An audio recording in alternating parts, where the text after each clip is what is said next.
Magandang araw sa inyong lahat at welcome sa aking channel.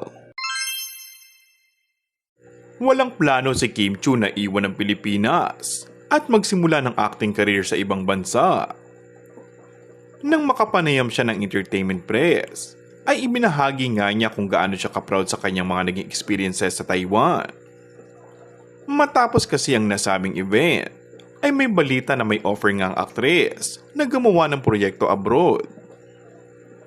Proud to be Filipina talaga yung pakiramdam ko doon, say ni Kim. Pero kahit nga marami ang nagsasabi na bagay siya bumida sa mga international movie at magkaroon ng career sa Hollywood, ay mas pipiliin pa rin daw ng aktres ang gumawa ng mga pelikula at series sa Pilipinas.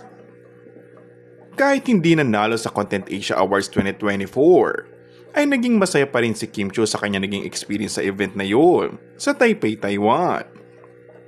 Ito kasi ang unang pagkakataon na manominate siya sa isang international award show. Aabangan naman si Kim sa pagtanggap niya ng Asian Star Award Philippines sa Seoul International Drama Awards 2024 na gaganapin din ngayong buwan sa Seoul, South Korea.